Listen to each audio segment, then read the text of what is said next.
dices, es que es difícil de creer. Una mujer se queda encinta porque le viene una paloma. Entiendo que realmente sea muy difícil de creer, de asumir el toma de la virginidad y que María, pues, y encima a San José, para demostrar que no había nada, normalmente lo dibujan viejo y con barba, sí. Entonces era el abuelo que estaba con... O sea, yo creo que María estaba enamorada de José y yo creo que era una pareja normal. Yo creo que tenían sexo. Bueno, si yo te digo que sí, me saldrán todos diciéndome que no. Yo creo que lo normal, que era tener sexo y tener una relación normal de pareja. Bendiciones en el nombre de Jesús. Te saluda aquí tu hermano y servidor en Cristo, Rafael Díaz, predicador católico y misionero. Me llama mucho la atención cómo esta monja blasfema se la pasa diciendo yo creo. Yo creo que María estaba enamorada de José. Yo creo. Aquí no se trata de lo que tú crees. Aquí no se trata de lo que yo creo. Lo que tú crees, lo que yo creo, sale sobrando. Aquí se trata de lo que enseña la Biblia, de lo que enseña el magisterio de la iglesia. Tú hablaste con el yo creo. Yo voy a hablar no con el yo creo, sino con la Biblia. Y bíblicamente, en la Biblia, cuando Dios le anuncia a una mujer que concebirá milagrosamente, esa mujer siempre es virgen, estéril o está en su vejez. Virgen, estéril o en su vejez. Y esto lo podemos comprobar. En el caso de Sara, veamos Génesis capítulo 18, versículo 10, dice la escritura, y uno de ellos le dijo, volveré a verte sin falta en el año entrante, y para ese entonces Sara habrá tenido un hijo. ¿Cuántos hijos tuvo Sara? Solamente uno, Isaac, y ella estaba en su vejez, pero dice Lucas 1:37 que para Dios no hay nada imposible. Si vamos a Jueces capítulo 13, versículo 3, el ángel del Señor se le presenta a la madre de Sansón. Escucha lo que le dice. El ángel del Señor se apareció a la mujer y le dijo, tú eres estéril y no has tenido hijos, pero vas a concebir y a dar a luz un hijo. ¿Cuántos hijos tuvo la madre de Sansón? Solamente uno, Sansón. Y ella era estéril, pero dice Lucas 1:37 que para Dios no hay nada imposible. Si vamos a Lucas capítulo 1, versículo 13, el ángel del Señor se le presenta a Zacarías. Escucha lo que le dice. Pero el ángel le dijo, no temas, Zacarías, tu súplica ha sido escuchada. Isabel, tu esposa, te dará un hijo al que llamarás Juan.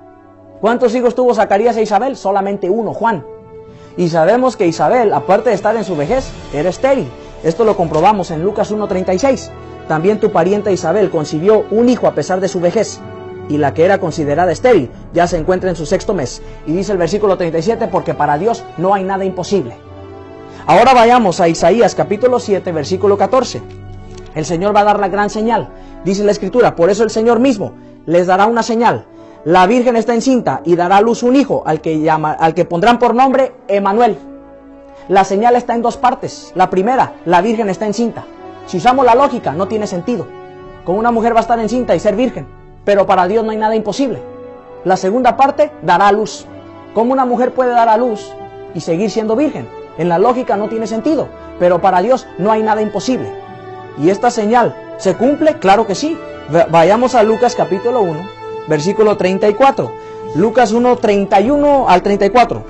Dice la escritura, se le presenta a una virgen, ahora ya no es a alguien en su vejez, ahora ya no es a una estéril, es a una virgen.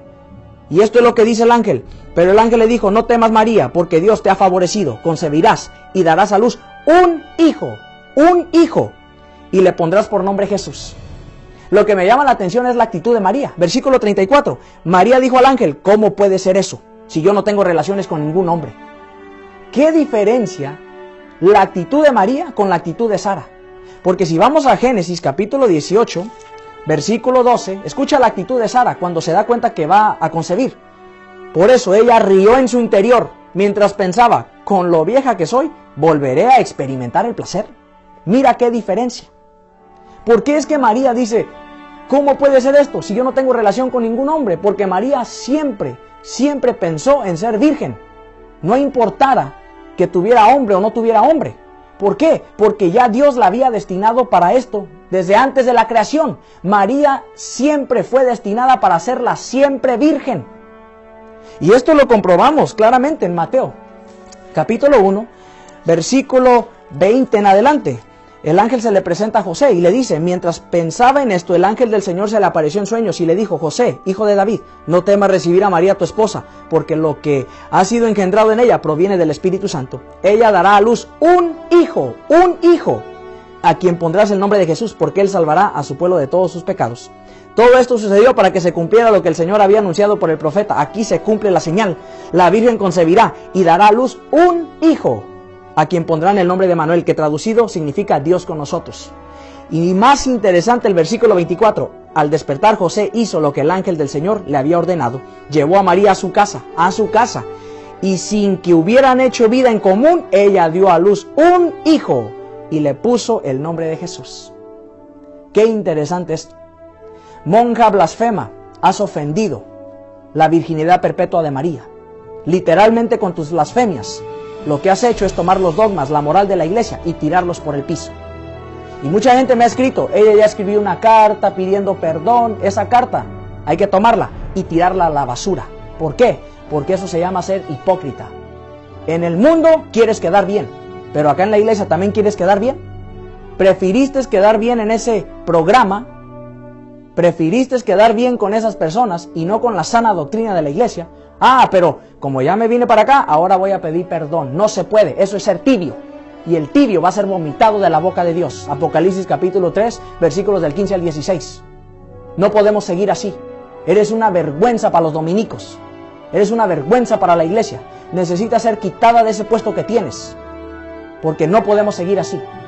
Que los protestantes ataquen la fe de la iglesia, yo no tengo ningún problema, eso es normal. Pero que alguien dentro de la iglesia empiece con sus herejías, con sus blasfemias, allí es donde tenemos que levantar la voz en alto.